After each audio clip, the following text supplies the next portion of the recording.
ଆଜିର ଆମର ବିଷୟ ହେଉଛି ଭାରତରେ ଶିଳ୍ପ ଚର୍ଚ୍ଚା।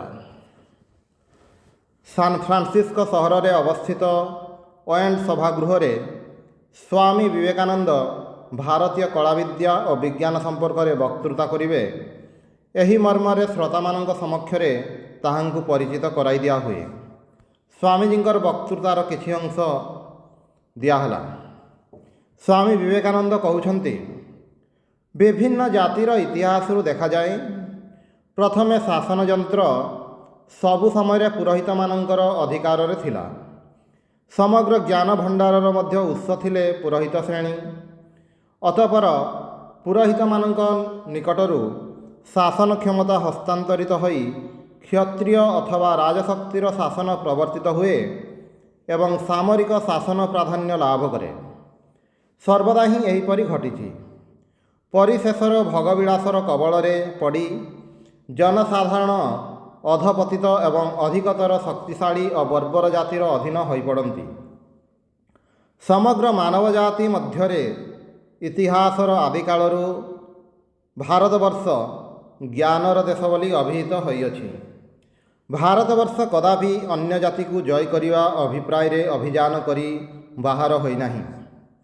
ଏହି ଦେଶର ଅଧିବାସୀମାନେ କୌଣସି ଦିନ ହିଁ ଯୋଦ୍ଧା ନୁହନ୍ତି।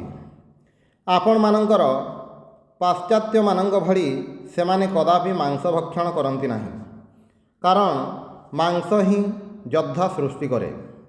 ପ୍ରାଣୀର ରକ୍ତ ଆପଣମାନଙ୍କୁ ଚଞ୍ଚଳ କରିପକାଏ ଏବଂ ଆପଣମାନେ କିଛି ଗୋଟାଏ କରିବାକୁ ଇଚ୍ଛା କରନ୍ତି।